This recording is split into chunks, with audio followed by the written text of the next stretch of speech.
محترم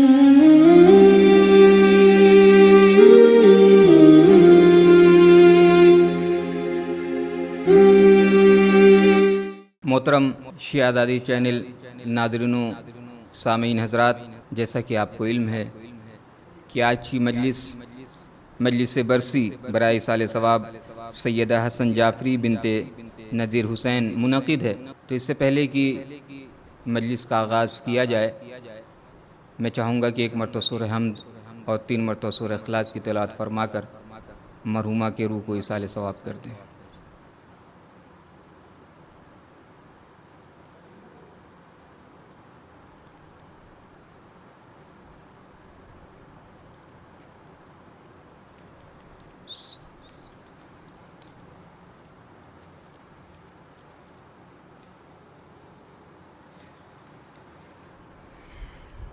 صلوات بر محمد و آل محمد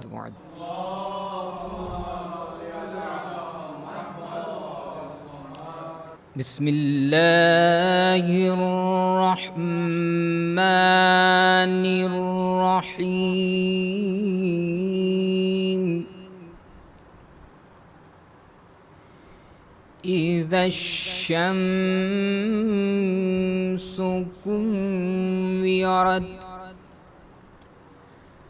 وَإِذَا النُّجُومُ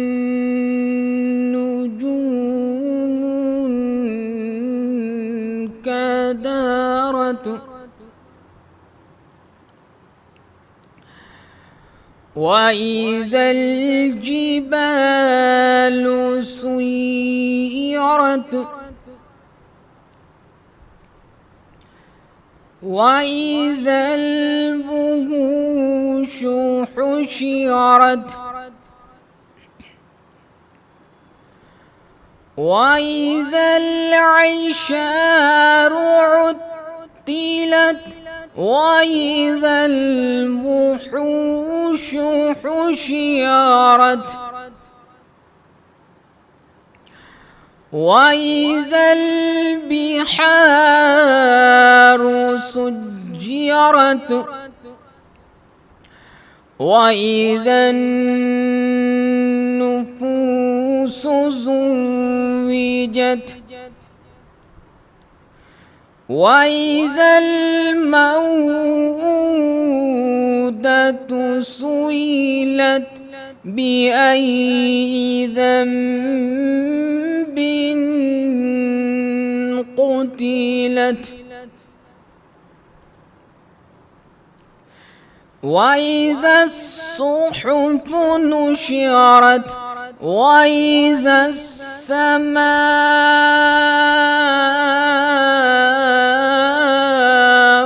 كُشِطَتْ وَإِذَا الْجَحِيمُ سُعِّرَتْ وَإِذَا الْجَنَّةُ أُزْلِفَتْ عَلِمَتْ نَفْسٌ مَّا أَحْضَرَتْ فَلَا أُقْسِمُ بِالْخُنَّسِ الْجَوَارِ الْكُنَّسِ وَاللَّيْلِ إِذَا عَسْعَسَ وَالصُّبْحِ إِذَا تَنَفَّسَ إِنَّهُ لَقَوْلُ رَسُولٍ كَرِيمٍ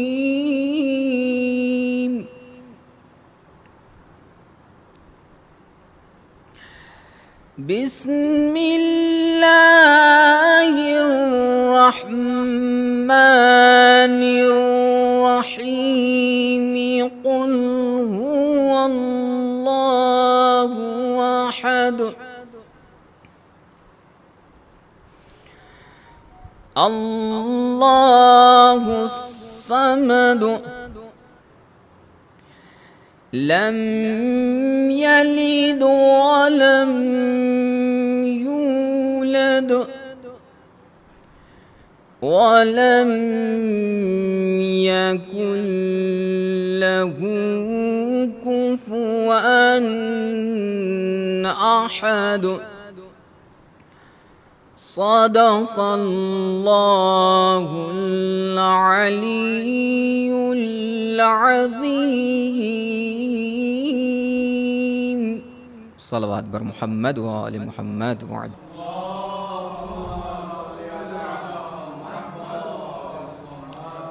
اس سے پہلے کہ میں کسی شاعر کو دعوت سخن دوں، اس علیہ ثواب کی مجلس سے 4 مصرے ضرور عرض کرنا چاہوں گا کہ زندگی نے لباس چھین لیا، موت نے کم سے کم کفن تو دیا، زندگی در بدر پھراتی رہی، موت نے مستقل وطن تو دیا، موت نے مستقل وطن تو دیا. آئیے انہی اشعار کے زیر سایہ دعوت دی جا رہی ہے جناب شفق فیض آبادی صاحب کو کہ تشریف لائیں اور اپنے اشعار سے مومنین کے قلوب کو منور فرمائیں. بآواز بلند نعرہ صلوات سے جناب کا استقبال فرما دیں آپ حضرات.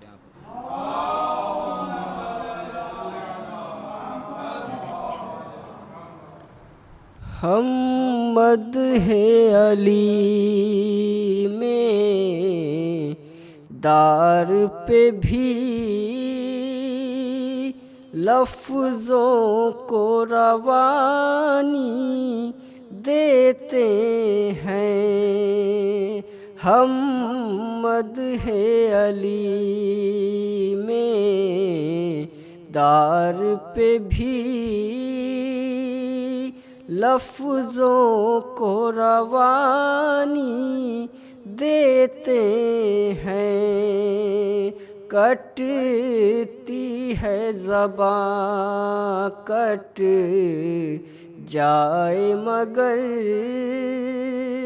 پیغام زبانی دیتے ہیں. شاہد ہیں ادائیں میسم کی ہم ہیں وہ علی کے دیوانے. شاہد ہیں ادائیں میسم کی ہم ہیں وہ علی کے دیوانے. جس پیڑ پہ پھانسی لگنی ہے اس پیڑ کو پانی دیتے ہیں. قاتل کو پلایا حیدر نے لشکر کو پلایا سرور نے. قاتل کو پلایا حیدر نے لشکر کو پلایا سرور نے. یہ ایسے گھرانے والے ہیں دشمن کو بھی پانی دیتے ہیں. پیشانی حر پہ یہ کہہ کے رومال کو باندھا سرور نے. پیشانی حر پہ یہ کہہ کے رومال کو باندھا سرور نے.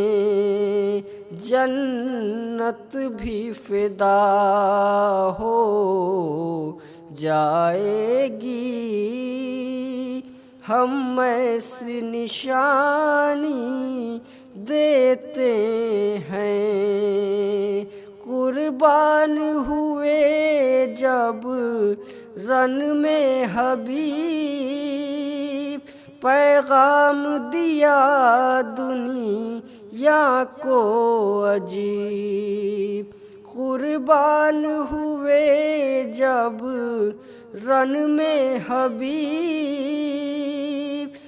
قربان ہوئے جب رن میں حبیب پیغام دیا دنیا کو عجیب قربان ہوئے جب رن میں حبیب پیغام دیا دنیا کو عجیب ہم اپنی ضعیفی کے بدلے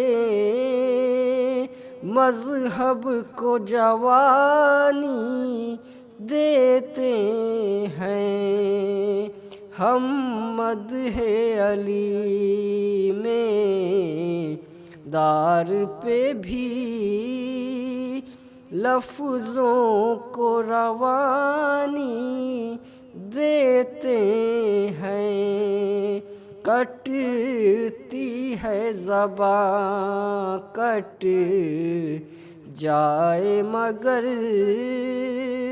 پیغام زبانی دیتے ہیں کٹتی ہے زباں کٹ جائے مگر پیغام زبانی دیتے ہیں۔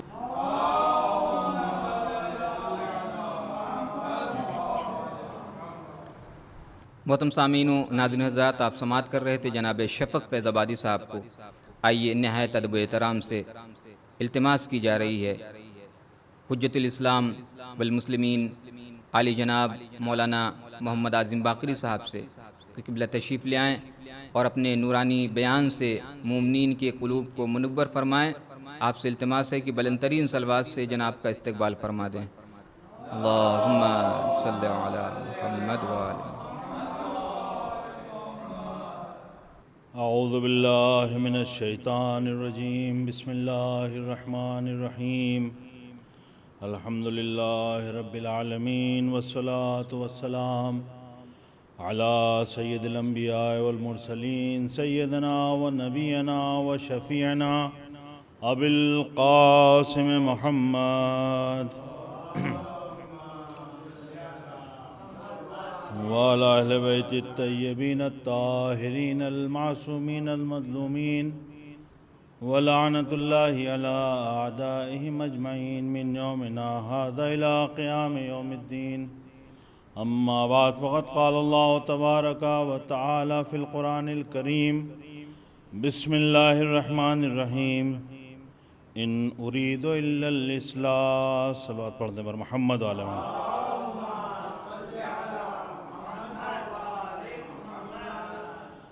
آپ حضرات سے گزارش ہے کہ ایک بار سورہ حمد اور 3 مرتبہ سورہ اخلاص کی تلاوت فرما کر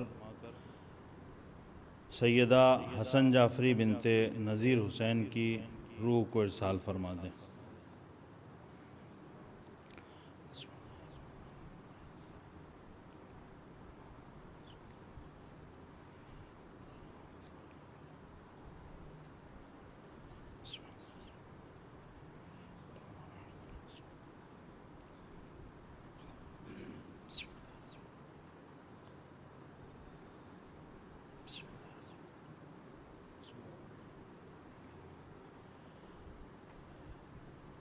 صلوات پڑھنے پر محمد وعلی محمد۔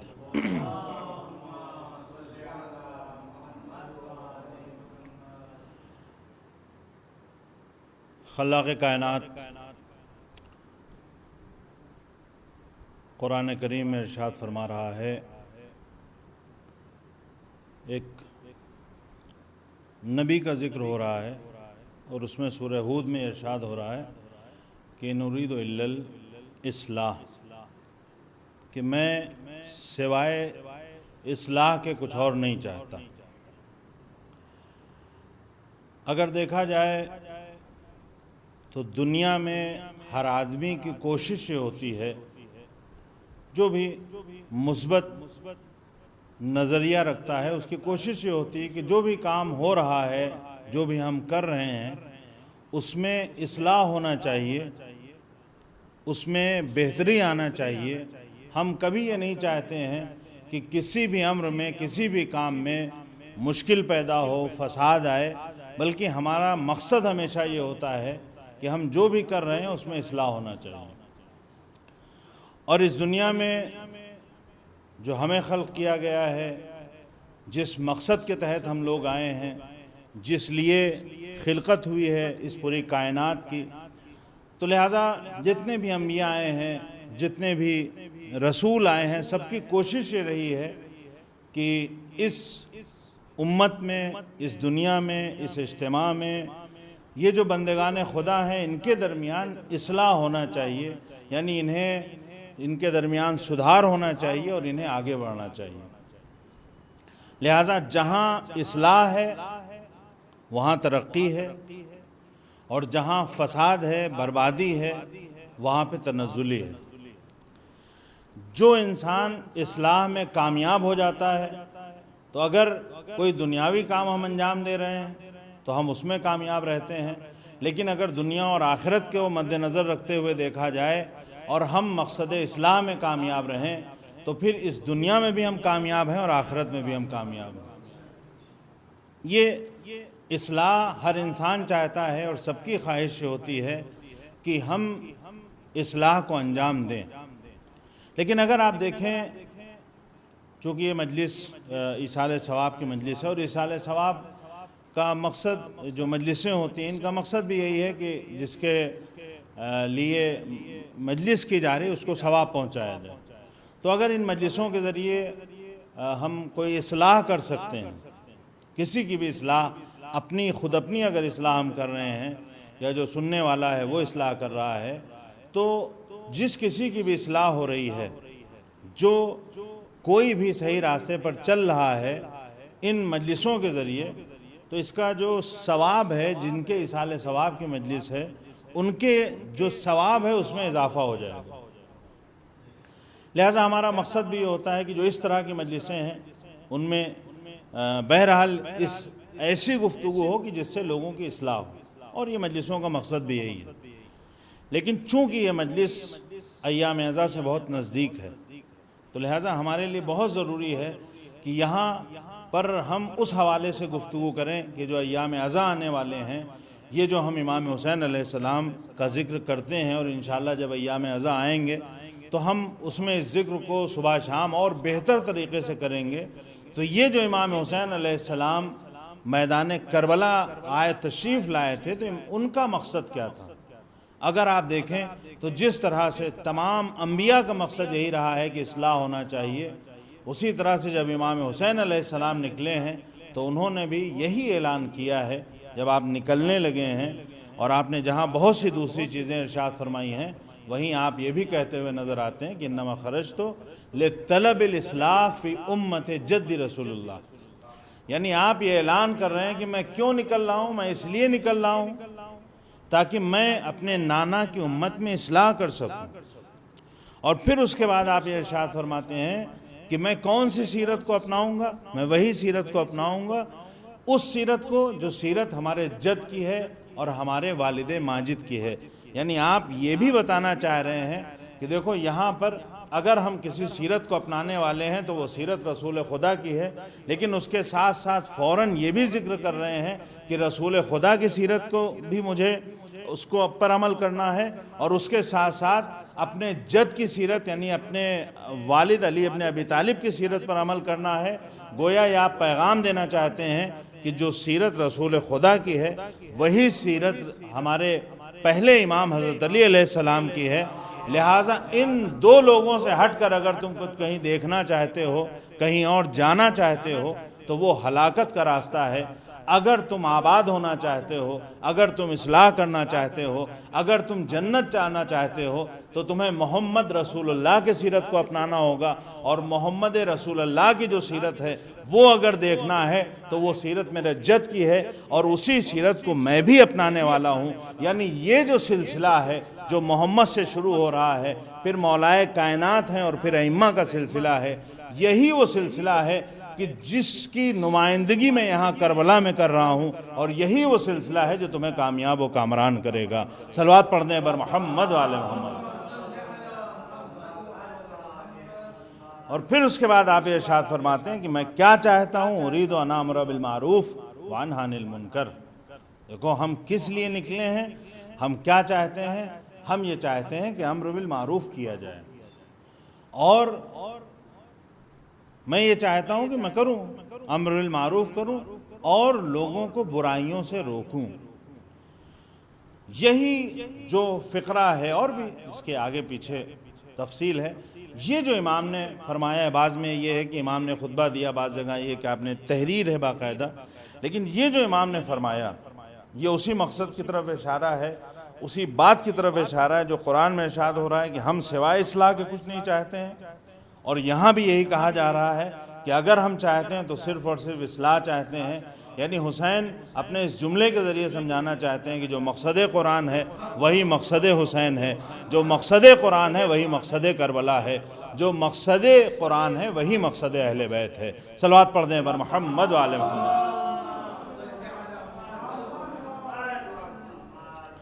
لہٰذا بہت اہم ہے، خاص کر کے جب ایام عزا سے ہم قریب ہوں تو ہمارے لیے بہت ضروری ہے کہ ہم اس بات کو مد نظر رکھیں کہ ہم جو مجلسیں برپا کر رہے ہیں، جس حسین کا ہم نام لے رہے ہیں، جن شہداء کا ہم تذکرہ کر رہے ہیں، ان کا مقصد کیا ہے، کس لیے وہ نکلے۔ اور دیکھیے اصلاح کوئی بہت آسان کام نہیں، اصلاح میں انسان کو ہمیشہ قربانی دینی پڑتی ہے۔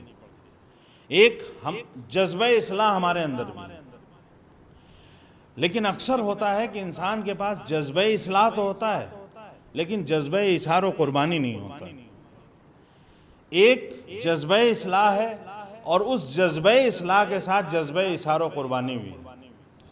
ایک جگہ یہ ہے کہ نہیں صرف جذبہ اصلاح ہے لیکن وقت پڑ جائے تو ہم قربانی دینے کے لیے تیار نہیں۔ مثال کے طور پر ہم نے ممبر سے آ کے کہا، یا ایسے کہیں اپنی گفتگو میں ہم نے کہا کہ نہیں اصلاح ہونا چاہیے، ممبر سے اصلاح ہونا چاہیے، لیکن پھر جب ہم ممبر پر آئے اور ہم نے اس طرح کی مجلس پڑھی تو ہم نے دیکھا کہ جو عوام الناس ان میں ہماری مجلس مقبول نہیں۔ اب اگر ہم یہ دیکھنے لگیں کہ مجلس چونکہ مقبول نہیں ہے لہٰذا ہم ایسے راستے کو نہ اختیار کریں جس میں مقبولیت نہیں، کیونکہ اگر لوگ پسند نہیں کریں گے تو پھر وہ ہمیں اس طرح سے سنیں گے نہیں، اور جب لوگ ہمیں سنیں گے نہیں تو پھر ہماری وہ مقبولیت جو تھوڑی بہت ہے بھی وہ بھی ختم ہو جائے گی۔ لہٰذا اب اگر کوئی یہاں پر اصلاح کرنا چاہتا ہے لیکن اس کے اندر جذبہ اظہار و قربانی نہیں ہے تو پھر وہ یہ سوچے گا کہ ہمیں ان راستوں کو اپنانا چاہیے جن میں مقبولیت ہو، کیونکہ ہم یہاں پر اپنی مقبولیت کو قربان کرنے کا جذبہ نہیں رکھتے ہیں۔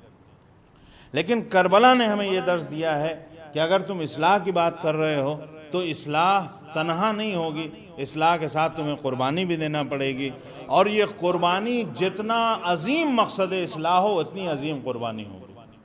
اگر حسین کو دین اسلام کو بچانا ہے تو پھر پورے گھر کو قربان کرنا ہے۔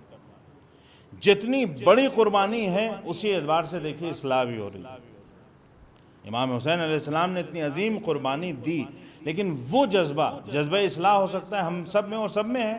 کون ہے انسان ایسا جو یہ نہیں چاہتا ہوگا کہ سماج کی اصلاح ہو جائے، معاشرے کی اصلاح ہو جائے، لوگ اچھے ہو جائیں، لوگوں کی حرکتیں اچھی ہو جائیں، ہمارا کاروبار اچھا ہو جائے، ہمارا ملنا جلنا اچھا ہو جائے، لیکن اس اصلاح کے لیے قربانی کون دے گا؟ یہ کسی کے پاس بھی آج کل وہ جذبہ قربانی نہیں ہے۔ دیکھیے قربانی ہمیشہ یہ نہیں کہ آپ کو گردن نہیں کٹوانا، کبھی یہ ہوتا ہے کہ آپ کو اصلاح کرنا ہے۔ مثال کے طور پر آپ کو یہ پتہ ہے کہ فلاں بستی میں بڑی خرابیاں ہیں اور وہاں ضرورت ہے کہ ایک عالم دین جائے اور جا کے تبلیغ کرے، لوگوں کو مسائل بتائے، لوگوں کو شریعت کے بارے میں سمجھائے، لیکن ہم وہاں نہیں جائیں گے۔ کیوں نہیں جائیں گے؟ کیونکہ وہاں پر رہنے کی سہولیت اچھی نہیں ہے، وہاں پہ لائٹ اچھی نہیں ہے، وہاں پہ دوسرے بہت سے مسائل ہیں، لیکن ہم یہ چاہتے ہیں کہ وہاں اصلاح ہو جائے۔ یعنی مگر ہم جانا اس لیے نہیں چاہتے ہیں کہ وہاں پہ پریشانیاں بہت ہیں. یعنی ہمارے اندر جذبہ اصلاح تو موجود ہے لیکن جذبہ قربانی نہیں ہے, جذبہ ایثار اور قربانی نہیں. اکثر ہم لوگوں کے ساتھ ہوتا ہے کہ وہ اتنی صعوبتیں ہم برداشت نہیں کر سکتے. بہت سی جگہ جو پریشانیاں ہیں ان کی وجہ یہی ہے کہ وہ لوگ جن کو قربانیاں دینا چاہیے وہ قربانی دینے پر آمادہ نہیں. وہ لوگ جنہیں ایثار جذبہ ایثار رکھنا چاہیے وہاں جذبہ ایثار نہیں ہے. لہذا کربلا سے ہمیں صرف یہ درس نہیں لینا ہے کہ کربلا نام ہے ایک ایسے انقلاب کا کہ جس نے سماج میں اصلاح کی, بلکہ ہمیں یہ بھی دیکھنا ہے کہ اگر اصلاح کی ہے تو اس اصلاح کے لیے کتنی بڑی قربانی دی. کربلا ہمیں یہ بھی سکھاتی ہے کہ کیسے سماج کو سدھارنا ہے, اور کربلا ہمیں یہ بھی بتاتی ہے کہ نیک مقصد کے لیے کیسے قربان ہو جانا ہے. صلوات پڑھ دیں بر محمد و آل محمد. اور یہ جو جذبہ ایثار ہے, یہ جو جذبہ قربانی ہے, یہ جو جذبہ اصلاح ہے, اگر اس کی مثال بھی آپ کو دیکھنا ہے تو در اہل بیت کے بعد اگر ملے گی تو پھر آپ کو اہل بیت کے جو چاہنے اور ماننے والے حقیقی معنوں میں آپ کو ان کے ہیں جذبہ اصلاح ملے گا. اور نہ صرف جذبہ اصلاح بلکہ جذبہ قربانی. ہمارے بہت سے علماء ہیں بڑی بڑی قربانیاں دی انہوں نے اصلاح کے لیے. جو در اہل بیت سے افراد وابستہ رہے ہیں, جو اصحاب ہیں, انہوں نے اصلاح کی, اور اصلاح کرنے کے بہت سے طریقے ہیں. مشہور و معروف واقعہ آپ نے سنا ہوگا, جناب بہلول کو کس عنوان سے یاد کیا جاتا ہے اس دور میں کہ ایک دیوانے ہیں, مجنون. لیکن یہ کس کے دیوانے تھے, کس کے عاشق تھے؟ اہل بیت کے عاشق ہیں. یعنی اہل بیت کا جو عاشق ہے اس کی دیوانگی بھی اس معراج پہ ہوتی ہے کہ لوگ اس سے بھی اصلاح سیکھ سکتے ہیں اور اپنی اصلاح کر سکتے ہیں. مشہور واقعہ ہے جناب جنید بغدادی کا. انہوں نے ایک دن کہا کہ ہم بہلول سے ملنا چاہتے ہیں. اسی دور میں تھے, بغداد میں تھے, اور یہ جنید بغدادی ایسے ہیں کہ آج بھی ان کا مزار ہے. ہمارے اہل سنت حضرات زیارت وغیرہ پہ جاتے ہیں تو ان کے مزار پہ بھی جاتے ہیں. یعنی ایک بڑی شخصیت. یہ اپنے دور میں بہت ہی مشہور و معروف تھے, ان کے بہت سے شاگرد تھے, بہت سے چیلے تھے. تو انہوں نے ایک دن کہا کہ مجھے بہلول سے ملنا ہے. تو ان کے جو چیلے تھے انہوں نے کہا, رے شاگرد جو تھے انہوں نے کہا, مرشد آپ ان سے کیا ملیں گے, وہ دیوانہ آدمی ہے, اس سے مل کے کیا کیجیے. تو بہرحال یہ سمجھدار تھے اور ان کے اندر کچھ سیکھنے کا مادہ تھا. تو انہوں نے کہا کہ اکثر دیوانوں کے در سے بھی دانائی کے درس ملتے ہیں. یعنی اکثر ہم دیوانوں سے بھی دانائی کے درس سیکھ سکتے ہیں. اور جناب بہلول کا تو معاملہ یہ تھا کہ وہ ظاہراً اس طرح کے بنے ہوئے تھے, لیکن کوئی بھی حرکت ان کی ایسی نہیں تھی جس میں دیوانگی سمجھ میں آتی ہو.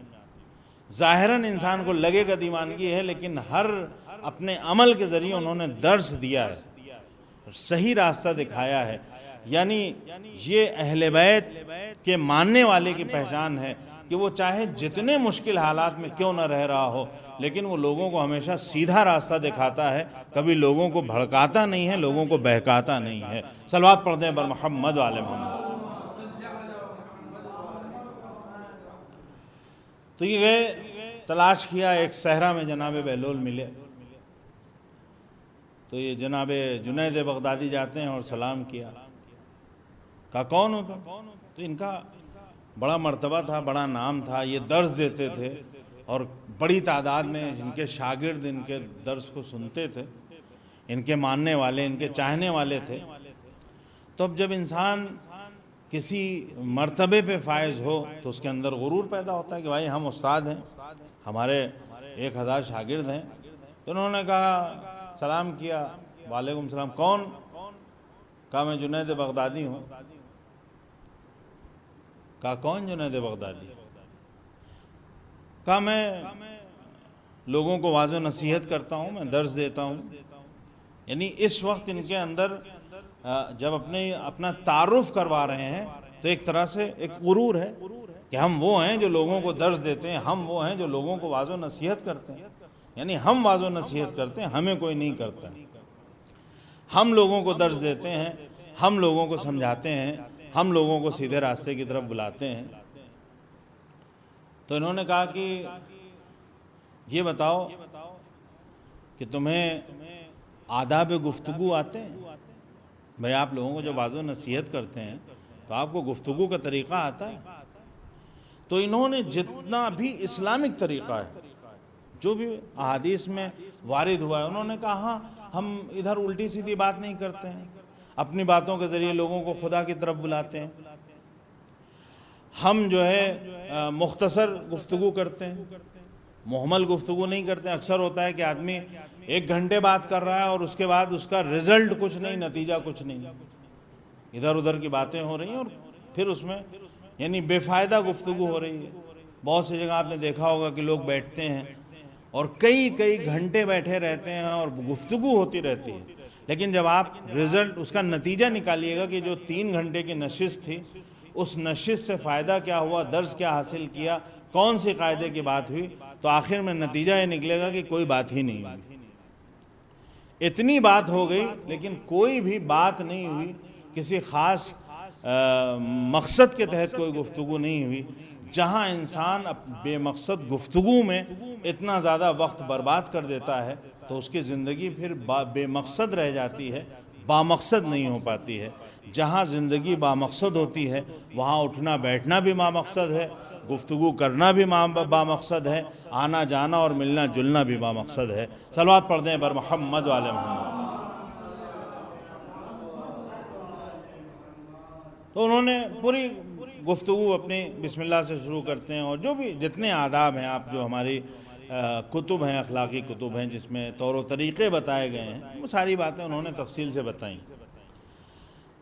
جب سب بتا چکے تو جناب بہلول کہتے ہیں کہ تمہیں تو گفتگو کے آداب ہی نہیں آتے ہیں تو تم سے کیا گفتگو کی جائے، اور یہ کہہ کے وہ آگے بڑھ گئے۔ تو اب ان کے ساتھ ایک استاد ہے، اس کے 10-20 شاگرد ساتھ میں چل رہے ہیں، تو اب شاگردوں کو طیش آ گیا کہ بتائیے ہمارے استاد کی بے عزتی ہو گئی۔ تو انہوں نے کہا کہ دیکھا ہم لوگ کہہ رہے تھے یہ دیوانہ آدمی ہے اور آپ زبردستی جو ہے اس کو ڈھونڈ رہے تھے اور اس سے بات کرنے سے کیا ہو گیا۔ تو انہوں نے کہا نہیں، ہمیں انہی سے دانائی کا درس ملے گا۔ یعنی جنید بغدادی بھی جانتے تھے کہ جو علی سے منسوب ہو وہ انسان کا وقت ضائع نہیں کرے گا، کوئی نہ کوئی درس دے کر جائے گا۔ صلوات پڑھ دیں بر محمد علیہ محمد۔ پھر یہ آگے آئے، سلام، وعلیکم السلام، کون کا جنید بغدادی، کہا کون جنید بغدادی؟ پہلے انہوں نے کیا کہا تھا، میں وہ ہوں جو لوگوں کو واعظ و نصیحت کرتا ہوں، میں وہ ہوں جو لوگوں کی اصلاح کرتا ہوں۔ اب انداز بدلا ہوا، کون جنید بغدادی؟ تو انہوں نے کہا وہی جنید بغدادی جسے گفتگو کا سلیقہ نہیں آتا۔ اب آپ دیکھیے کہ یہ اصلاح ہوئی کہ نہیں ہوئی۔ پہلی بار جب انہوں نے سلام کیا تھا اور جواب دیا تھا تو وہاں غرور تھا، اور اب یہ کہہ رہے ہیں کہ وہ جسے گفتگو کا سلیقہ نہیں آتا، یعنی جسے اپنے اوپر غرور تھا اسے اب اپنی کمی کا اعتراف ہے۔ جناب بہلول نے کچھ خاص نہیں کہا لیکن اپنے اس ایک چھوٹے سے جملے کے ذریعے ان کی اصلاح کر دی۔ ایک انسان کا غرور زائل ہو گیا۔ اگر ہمارا غرور ہمارے آگے حائل ہو جاتا ہے تو پھر انسان خدا کے مقابلے میں کھڑا ہو جاتا ہے، اور اگر انکساری آ جاتی ہے تو وہی وہ بندہ ہے جسے خدا پسند کرتا ہے۔ خدا کو مغرور لوگ نہیں پسند ہیں، خدا کو وہ پسند ہیں جو اس کی بارگاہ میں سر جھکائے ہوئے ہوتے ہیں، جن کے یہاں انکساری پائی جاتی ہے۔ صلوات پڑھ دیں پر محمد وعلی محمد۔ اب اس کے بعد انہوں نے کہا اچھا یہ بتاؤ کہ تمہیں کھانے کے آداب پتہ ہیں؟ چلیے ٹھیک ہے، گفتگو کے آداب نہیں ہے، کھانے کے آداب جانتے ہو؟ تو اب کھانے کے آداب، تو انہوں نے کہا جی، کہا بتائیں؟ کہا کھانا لقمہ بسم اللہ کہہ کے اٹھاتے ہیں، ہر لقمے کو پر بسم اللہ، اور پھر کھانے کے بعد خدا کا شکر۔ چھوٹے چھوٹے لقمے میں اٹھاتا ہوں، میں صرف اپنا کھانا کھاتا ہوں، دوسرے کے کھانے کی طرف نگاہ نہیں کرتا۔ یہ جتنے بھی آداب ہیں ہمارے یہاں کیا ہے کہ انسان چھوٹے لقمے کے بجائے اب جب آج کل لوگوں کے پاس وقت کم رہتا ہے تو اس وقت کی بھرپائی یہ ہوتی کہ جتنا بڑا لقمہ ہو سکے اٹھا لیا جائے. نتیجہ آپ نے اکثر دیکھا ہوگا کہ بہت سی جگہ کہ آدمی جلد بازی میں جتنے بڑے سے بڑے، دوسرے کی طرف ہم نہیں دیکھتے ہیں کھانے. یہ جنید بغدادی کہہ رہے ہیں. ہمارے یہاں یہ کہ آدمی اپنی روٹی نہیں دیکھتا کتنی کھا رہا ہے، لیکن اسے بغل والوں کا پورا حساب ہوتا ہے کہ کس نے کتنا کھایا تھا، کیونکہ یہاں پوری توجہ جو ہے اغل بغل والوں پہ. ہم اپنے پلیٹ میں نہیں دیکھتے ہیں کتنی روٹیاں ہیں اور کتنی بوٹیاں ہیں، لیکن باقی لوگوں کی روٹیوں کا بھی حساب ہوتا ہے اور بوٹیوں کا بھی حساب ہوتا ہے. ہم یہ نہیں دیکھتے ہیں کہ ہم کتنا کھا رہے ہیں، لیکن ہمیں پتہ ہوتا ہے فلاں صاحب انہوں نے 4 پلیٹیں کھا لی، اتنی روٹی کھا لی. یہ کیا کہہ رہے ہیں جنید؟ اور یہ ہے اسلامی طور طریقہ ہے کہ جب آپ کھانا کھا رہے ہیں تو آپ اپنا کھانا کھائیں، دوسرے کے نوالے گننے کی ضرورت نہیں ہے. یہ کہتا ہے میں اپنا کھانا کھاتا ہوں، چبا چبا کے کھاتا ہوں. اب ہم لوگوں کے یہاں اکثر یہ ہوتا ہے کہ وقت ہی نہیں ہوتا چبانے کا، آدمی صرف نگل جاتا ہے، اس کے پاس اتنا وقت نہیں ہے کہ وہ چبائے. یہ آداب جو ہیں گفتگو غذا کے، یہ سارے ہیں روایت میں ہیں، کتب میں بیان کیا گیا، جتنے ہیں سب انہوں نے بتایا. تو جناب جنید بغدادی کہتے ہیں کہ تم کو تو گفتگو کرنے کا سلیقہ تو تھا نہیں، تمہیں تو کھانا بھی نہیں آتا ہے، تمہیں تو کھانے کا بھی طریقہ نہیں آتا. یہ کہہ کے اٹھے اور پھر آگے بڑھ گئے. اب یہ پھر ان کے پیچھے پیچھے سلام، پھر وہی جواب. کون جنید بغدادی؟ کہا جسے نہ گفتگو کا طریقہ آتا ہے نہ جسے کھانے کا سلیقہ ہے. دیکھیے کتنا بیچارے جو ہیں بدلتے جا رہے ہیں. پھر انہوں نے کہا اچھا یہ بتاؤ تمہیں سونے کے آداب آتے ہیں؟ ہمارے یہاں تو بہرحال اب یہ تصور ہی نہیں کہ سونے کے بھی آداب ہوتے ہوں گے. کچھ سونے کا مطلب یہ تھکے آئے لیٹے سو گئے ہو گیا. اب اس میں یہ تھوڑی ہے کہ سونے کے آداب بھی کچھ ہوتے ہوں گے کہ وہ کیسے اب انہوں نے اپنا کہ داہنی کروٹ لیٹتے ہیں اور جلدی سوتے ہیں. یعنی عام طور سے نماز کے جلدی کھانا کھائے اور جلدی سو گئے، جو آداب ہیں کہ جلدی سونا چاہیے. ہمارے یہاں آج کل جلدی سونے کا تصور عام طور سے ہے ہی نہیں. جلدی سونا جو ہے، اب تو انسان جو ہے نماز کے بعد، جو لوگ نماز پڑھتے ہیں اور انشاءاللہ سبھی لوگ پڑھتے ہوں گے، نماز پڑھنے کے بعد انسان پھر سوتا ہے. اور جو لوگ نہیں پڑھتے ہیں تو پھر وہ سوتے ہی رہتے ہیں، کیونکہ وہ صبح ہی ان کی رات اس وقت ہوتی ہے جب صبح ہونے والی ہوتی ہے. تو وہ کہتے ہیں ہم جو ہے جلدی سو جاتے ہیں اور دائنی کروٹ اور جتنے بھی آداب تھے سب بتائے انہوں نے. تو انہوں نے کہا کہ نہ تمہیں کھانے کا سلیقہ ہے، نہ تمہیں گفتگو کا طریقہ پتہ ہے، اور تمہیں تو سونے کے بھی آداب نہیں آتے. تو انہوں نے کہا کہ پھر اٹھ کے جانے لگے. انہوں نے پکڑ لیا، کہنے لگے اب آپ ہی مجھے بتائیے کہ صحیح طریقہ کیا ہے.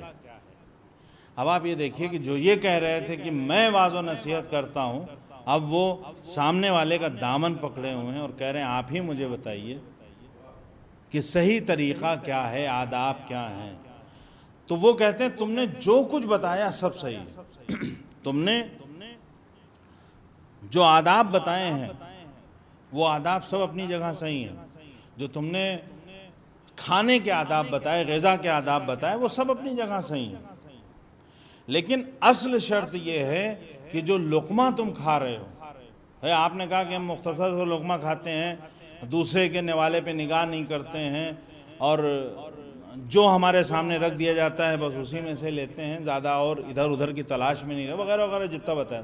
انہوں نے کہا یہ سب صحیح ہے، لیکن یہ سب اس وقت صحیح ہے جب وہ لقمہ حلال ہو.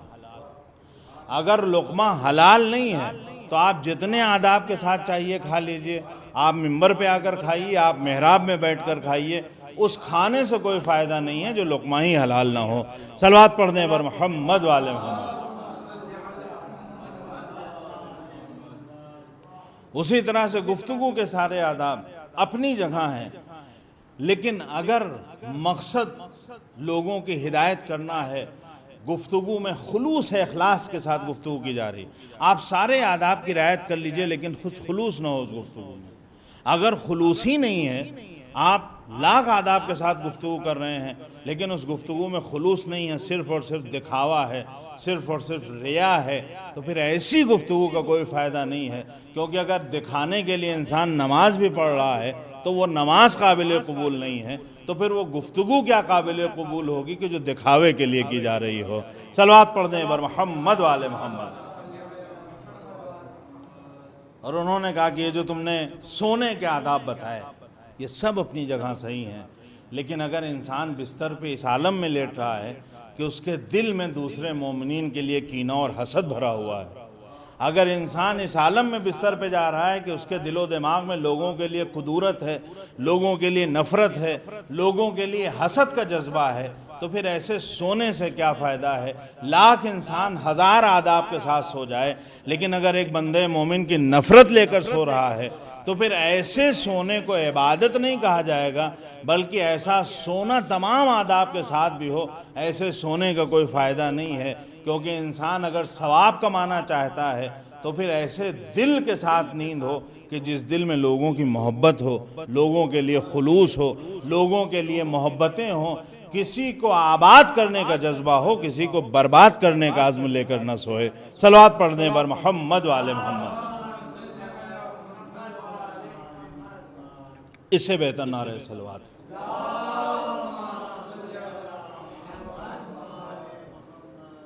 انہوں نے فوراً جتنی بھی چیزیں جناب بہلول نے بتائیں، انہوں نے درس حاصل کیا اور جناب بہلول سے انہوں نے کچھ سیکھا. کہنے کا مطلب یہ ہے کہ وہ اپنے حساب سے بہت بڑی شخصیت، لیکن پھر بھی ذہن میں اگر یہ ہے کہ ہم درس اگر انسان لینا چاہتا ہے تو پھر انسان آتا ہے اور درس حاصل کرتا ہے اور اس کا فائدہ بھی ہوتا ہے اور اس کی زندگی میں سدھار بھی ہے، اس کی زندگی میں اصلاح بھی ہے. لیکن اگر ہمارے اندر یہ عقل پیدا ہو جائے کہ نہیں ہمیں کسی سے اصلاح لینے کی کیا ضرورت ہے، بھلا فلاں صاحب ہمیں کیا بتائیں گے، وہ ہمارے مسلک کے نہیں، وہ ہمارے مذہب کے نہیں ہیں. دیکھیے جو حکمت ہے، حکمت کے لیے کہا جاتا ہے کہ الحکمت ضالۃ المومن، کہ حکمت جو ہے وہ مومن کی گمشدہ میراث ہے. اب اگر حکمت ہے وہ مومن کی گمشدہ میراث ہے، یہ میراث کافر کے پاس بھی ہو سکتی ہے، مشرک کے پاس بھی ہو سکتی ہے، کسی اور کے پاس بھی ہو سکتی ہے، لیکن حکمت مومن کی میراث ہے. لہٰذا اگر حکمت آپ کو یہاں نظر آ رہی ہے تو وہاں سے حاصل کیجئے، کہیں اور نظر آ رہی ہے تو وہاں سے حاصل کیجئے. اور ہمیشہ اس بات کا خیال رکھیے کہ اگر آپ در اہل بیت سے وابستہ ہیں تو پھر آپ کی پوزیشن ایسی ہونا چاہیے کہ آپ لوگوں کی اصلاح کرتے ہوئے نظر آئیں، لوگ آپ کی اصلاح کرتے ہوئے نظر نہ آئیں. صلوات پڑھ دیں بر محمد وآل محمد. اور یہ جو ایام ازاں ہیں، یہ جو ایام غم ہیں، یہ ایام غم ایک طرح سے ہمارے سماج اور ہمارے معاشرے کی سال بھر کے لیے اصلاح کرتے ہیں. یہ جو ہم فرش ازاں بچھاتے ہیں اس کا مقصد یہی ہے کہ اس فرش ازاں کے ذریعے ہمیں اپنی اصلاح کرنی ہے، ہمیں اپنے بچوں کو اہل بیت سے آشنا کرانا ہے، ہمیں اپنے بچوں کو کربلا سے قریب کرنا ہے، ہمیں اپنے بچوں کو اہل بیت سے قریب کرنا ہے. نہ صرف یہ کہ ہمارے لوگ بلکہ جو اغیار ہیں وہ بھی آتے ہیں اور یہاں سے درس لے کر جاتے ہیں.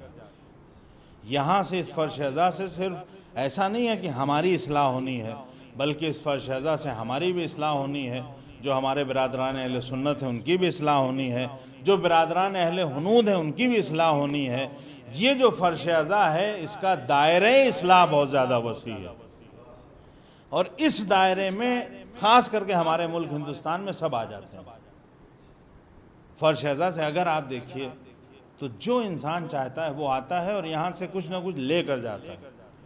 یہ بھی بہرحال سنا ہوگا آپ نے، اکثر کہا جاتا ہے کہ اس فرش ازاں سے شفا ملتی ہے. یقیناً اس فرش ازاں سے شفا ملتی ہے، اور یہ بھی کہا جاتا ہے کہ جو نہیں آتے ہیں وہ شفا سے محروم رہ جاتے ہیں. یہ بھی حقیقت ہے کہ اگر انسان شفا خانے میں نہیں جائے گا تو اسے شفا نہیں ملے گی. لیکن ہمیں ایک چیز اور ایک بات کا خیال رکھنا چاہیے کہ یہ درسگاہ ہے، یہاں سے اصلاح ہونا ہے، یہاں سے شفا ملنا ہے، یہاں سے بلا تفریق مذہب و ملت اصلاح ہونا ہے، لوگوں کو درس دیا جانا ہے، لوگوں کی شفا ہونا ہے۔ لیکن ایک بات ہمیشہ خیال رکھنا چاہیے کہ مثال کے طور پر اگر ہم یہ کہیں کہ ہمیں شفا حاصل کرنی تھی، ہمیں علاج کروانا تھا، اور ہم بہت بڑے ہاسپٹل میں گئے، مثلا دہلی چلے گئے، اپولو چلے گئے، اسکاٹ چلے گئے، اور بھی بڑے ہاسپٹل ہیں، وہاں چلے گئے، اور وہاں ہم گئے اور وہاں جا کے ہم نے فلاں ڈاکٹر سے ملاقات کی اور ان ڈاکٹر کا نسخہ لیا اور چلے آئے، تو کیا کسی ڈاکٹر سے مل لینے سے اور اس کا نسخہ لے لینے سے ہمارے مرض کو شفا مل جائے گی؟ تو ہر آدمی کہے گا نہیں، صرف آپ پرچہ لے لینے سے آپ کو شفا نہیں ملے گی۔ اگر پرچہ لینے سے شفا ملے تو پرچے کی فوٹو اسٹیٹ کرا کے شہروں بانٹ دیا جائے، سب کو شفا مل جائے۔ کہا شفا کیسے ملے گی؟ کہا وہ جو وہاں کے طبیب نے تشخیص دیا ہے آپ کے مرض کے بارے میں اور اس کا جو علاج بتایا ہے، جب تک آپ اس پر عمل نہیں کیجئے گا آپ کو شفا نہیں ملے گا۔ یعنی کسی ڈاکٹر سے مل لینا یہ شفا نہیں دے گا جب تک آپ اس کے بتائے ہوئے راستے پر نہیں چلیں گے۔ بس اس بات کا ہمیں یہاں بھی خیال رکھنا ہے۔ یہاں کا امتیاز یہ ہے کہ اور جگہ آپ جاتے ہیں جو دنیاوی شفا خانے ہیں، وہاں جانے کا ثواب نہیں ہے، لیکن یہاں پر آنے کا بھی ثواب ہے، بیٹھنے کا بھی ثواب ہے، سننے کا بھی ثواب ہے۔ لیکن اگر آپ یہاں آتے ہیں اور آپ نے صرف یہاں بیٹھ کر چلے گئے اور جو طبیب کربلا ہے اس نے جو نسخہ بتایا تھا، اگر اس نسخے پر عمل نہیں کیا تو آپ کو مکمل شفا نہیں ملے گی۔ آپ کو شفا بھی حاصل کرنا ہے اور ثواب بھی حاصل کرنا ہے۔ صلوات پڑھ دیں بر محمد و آل محمد۔ دامن وقت میں گنجائش نہیں ہے، بس ایک آخری مثال دور حاضر کی کہ دیکھیے جو لوگ اس راستے پر چلتے ہیں وہ کیسے کامیاب و کامران رہتے ہیں۔ غدیر کا دن ابھی گزرا ہے۔ غدیر کے دن جہاں بہت سی خوشیاں ہیں، بہت کچھ ہے، وہیں پر اس بار جو ایک خوشی کی خبر تھی وہ یہ کہ شیخ زکزکی جو ہیں انہیں باعزت بری کیا گیا۔ آپ یہ سوچیے کہ کتنی قربانیاں دی، کتنا صعوبتیں برداشت کی، کئی سال تک جیل میں رہنا پڑا، اور اپنے جوان فرزندوں کو انہوں نے کھویا اور اپنی اہلیہ کے ساتھ قید و بند کی صعوبتیں برداشت کی۔ لیکن اس کے بعد بھی ایک دن ایسا آیا کہ آج وہی ملک ہے، وہیں کی عدالت ہے، وہیں کی حکومت ہے، اور وہ یہ اعلان کر رہی ہے کہ ان کو باعزت بری کیا جا رہا ہے، ان کا کوئی جرم ثابت نہیں ہوتا ہے۔ یعنی اس کا مطلب یہ ہے کہ جو ہمیں کربلا سے ایک درس ملتا ہے، وہ درس جو سب سے اہم درس ہے کربلا کا، وہ ہے مصیبتوں پہ صبر کرنا۔ اگر کوئی کربلا کے اس درس کو صحیح ڈھنگ سے اپنا لیتا ہے تو خدا کبھی اسے ذلیل و خوار نہیں ہونے دیتا ہے، بلکہ دشمن خود فتح کا اعلان کرتا ہوا نظر آتا ہے۔ یہ ہو سکتا ہے پہلے یہ کہا جاتا کہ یہ تو کربلا سے مخصوص ہے، لیکن آج کی ڈیٹ میں دور حاضر میں ہمارے سامنے ایک مثال موجود ہے، وہ بھی ہمارے درمیان سے نہیں بلکہ افریقہ کے ملک میں، وہ بھی ایسے ماحول سے نہیں جہاں ہم لوگ رہ رہے ہیں، ایسی جگہ پہ جہاں بھی انہوں نے نئی تحریک چلائی ہے، لیکن جب انسان کربلا سے اصلاح کا عزم لے کر آگے بڑھتا ہے اور پھر جب وہ صحیح طریقے سے اس راستے پر چلتا ہے تو پھر ہزاروں نہیں بلکہ لاکھوں لوگ اس کے ہاتھوں پر ایمان لا کر یہ بتاتے ہیں کہ یہاں یہ نہیں دیکھا جاتا ہے کہ رنگ کیسا ہے، یہاں یہ دیکھا جاتا ہے کہ اس انسان کا ڈھنگ کیسا ہے۔ آج انہوں نے یہ منوا لیا ہے کہ اگر علی کا راستہ ہے اور اس راستے پر انسان چل رہا ہے، اگر کربلا کے راستے پر انسان چل رہا ہے، تو پھر لوگ آئیں گے، ایمان بھی لائیں گے، ساتھ بھی دیں گے، اور اس کے ساتھ ساتھ ظالمین بھی ایک وقت ایسا آئے گا کہ اس بات کا اعلان کرتے ہوئے نظر آئیں گے کہ اس کی دعوت سچی دعوت ہے، اس کی بات حق ہے، اور باعزت بری کر کے دشمنوں نے اس بات کو تسلیم بھی کر لیا ہے۔ لیکن اتنا سب کچھ ہونے کے بعد بھی انہوں نے قربانی پیش کی۔ یہ جو اصلاح ہے یہ بغیر قربانی کے نہیں۔ ہمارے ہاں جذبہ اصلاح ہے لیکن قربانی کا جذبہ نہیں ہے۔ آپ دیکھیں شیخ زکزکی نے جوان بیٹوں کو کھو دیا، اتنی سال اتنی مشکلوں میں جیل میں رہے، بلکہ ہندوستان بھی وہ آئے تھے، ان کا مرض ایسا تھا کہ اس کے علاج کے لیے ان کو ہندوستان لایا گیا تھا، وہ یہاں بھی آئے تھے اور پھر یہاں کچھ ایسے حالات رہے کہ یہاں سے وہ واپس گئے، لیکن بہرحال انہوں نے ایک جو پیغام دیا بہت اہم آج کے دور میں، کہ اگر کوئی انسان قربانی پیش کرتا ہے، صبر کرتا ہے، تو خداوند عالم اس کی قربانیوں کو قبول کرتا ہے اور اسے دنیا اور آخرت میں کامیاب و کامران رکھتا ہے۔ بس عزیزوں، کربلا والوں نے یہی درس ہے جو ہمیں کربلا والوں نے دیا ہے۔ کربلا والوں نے قربانیاں پیش کی ہیں، اور قربانیوں کا ایک سلسلہ ہے اہل بیت کے گھرانے میں۔ آپ سوچئے کہ امام حسین علیہ السلام جا رہے ہیں اور کہاں سے؟ اپنے نانا کے مدینے سے رخصت ہو رہے ہیں، اور اس عالم میں رخصت ہو رہے ہیں کہ آپ کو پتہ ہے کہ مجھے اب یہاں لوٹ کر نہیں آنا۔ دیکھیے، ایک بار ہم لوگ آتے ہیں گھروں سے، نہ جانے کتنی بار انسان رخصت ہوتا ہے، لیکن اگر انسان کو یہ پتہ ہو کہ مجھے اب دوبارہ گھر لوٹ کر آنا نصیب نہ ہوگا، تو پھر ایسے انسان کا گھر سے نکلنا مشکل ہو جائے گا۔ جسے یہ پتہ ہو کہ اگر میں سفر پہ گیا، صرف اپنی بات نہیں، ہمارے ساتھ اگر چھوٹے چھوٹے بچے ہیں اور ہمیں یہ پتہ ہو کہ ان کے اوپر اس طرح سے ظلم کیا جائے گا، تو ہم اس سفر پر نہیں جائیں گے جہاں اس طرح سے ظلم کیا جائے۔ لیکن امام حسین علیہ السلام نے وہ سفر اختیار کیا، اور پھر اس کے بعد جب عین حج کا زمانہ ہے، تو اس زمانے میں مکے سے امام حسین علیہ السلام کہاں جا رہے ہیں؟ سارے مسلمان مکے کی طرف آ رہے ہیں، اور آپ کربلا کے راستے پر رواں دواں ہیں۔ گویا ہر وقت قربانی پیش کی جا رہی ہے۔ ہاں عزیزوں، امام حسین علیہ السلام ابھی راستے میں ہیں، ابھی ایام گزرے ہیں جناب مسلم کی شہادت کے۔ آپ سوچئے کہ کس طرح سے نہ صرف یہ کہ امام حسین نے قربانی پیش کی ہے، لیکن وہ لوگ جو ان کے ساتھ وابستہ تھے، جو اس تحریک میں ان کے ساتھ تھے، ان کے اوپر کس طرح سے ظلم کیا جاتا ہے۔ امام حسین علیہ السلام کو بھوکا اور پیاسا بعد میں شہید کیا گیا ہے، لیکن کربلا کے شہداء سے پہلے جناب مسلم کی وہ شخصیت ہے کہ جن کو اس طرح سے شہید کیا جاتا ہے کہ آخری وقت ہے، آپ کو پیاس لگی ہوئی ہے، غربت کا عالم ہے، غریب الوطنی ہے، پانی پینا چاہتے ہیں، پانی جب رکھا بھی جاتا ہے تو اس طرح سے منہ سے خون رواں ہے کہ آپ پانی پی نہیں سکتے ہیں، خون اس طرح سے پانی میں مل جاتا ہے کہ وہ پانی پینے لائق نہیں رہتا ہے، آپ پیاسے اس دنیا سے گزر جاتے ہیں۔ شاید اس لیے بھی آپ نے پانی نہ پیا ہوگا کہ میرے آقا کو بھی پیاسے شہید ہونا ہے۔ ہاں عزیزوں، جناب مسلم کو صرف شہید نہیں کیا جاتا ہے، بلکہ ان کے جسم کو دارالامارہ پہ لٹکا دیا جاتا ہے، اور وہ آپ کا لاشا اس طرح سے لٹکا رہتا ہے کئی دن تک کہ لوگ آ کر تماشا دیکھ رہے ہیں۔ جی چاہتا ہے ہاتھوں کو جوڑ کے عرض کروں، یقیناً آپ کے اوپر ظلم کیا گیا، آپ کو دارالامارہ سے گرا دیا گیا، آپ کو شہید کر دیا گیا، آپ کے جسم کو نیچے پھینکا گیا، اس جسم کو لٹکایا گیا، لیکن جتنا بھی ظلم ہوا ہو، آپ کے چھوٹے چھوٹے بچے اس منظر کو نہیں دیکھ رہے تھے، آپ کی بہنیں اس منظر کو نہیں دیکھ رہی تھیں، آپ کا بیٹا اس منظر کو نہیں دیکھ رہا تھا، لیکن ذرا کربلا کے میدان میں آ جائیے، امام حسین علیہ السلام کو شہید کیا جا رہا ہے، کہیں در خیمہ سے جناب زینب اس منظر کو دیکھ رہی ہیں، سید سجاد کو غش سے چونکایا جاتا ہے، خیمے کا پردہ ہٹایا جاتا ہے، نگاہوں کے سامنے بابا کا سر نوکے نیزہ پہ ہے، ایک چھوٹی سی 4 سال کی بچی ہے، اس کی نگاہوں کے سامنے خیموں میں آگ لگائی جا رہی ہے، سیدانیوں کی چادریں چھینی جا رہی ہیں، شہداء کے لاشوں کو پامال کیا جا رہا ہے۔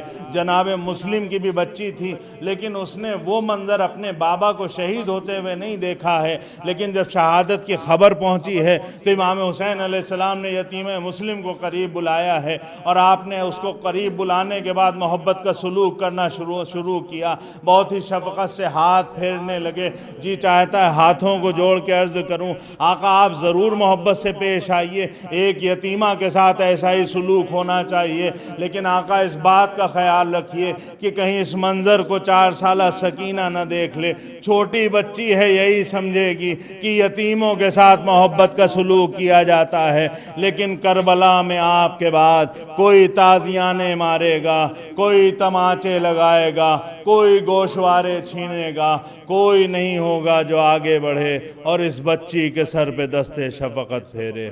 واہ حسینہ واہ مظلوم،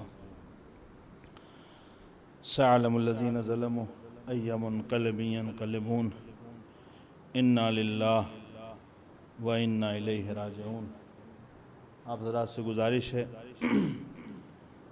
کہ ایک بار سورہ حمد اور 3 مرتبہ سورہ اخلاص کی تلاوت فرما کر سیدہ حسن جعفری بنت نذیر حسین کی روح کو ارسال فرما دیں۔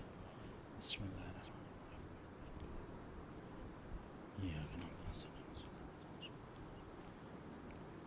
بسم اللہ الرحمن الرحیم قل اللہ احد اللہ الصمد لم یلد ولم یولد ولم یکن له کفوا احد۔ بسم اللہ الرحمن الرحیم قل اللہ احد اللہ الصمد لم یلد ولم یولد ولم یکن له کفوا احد۔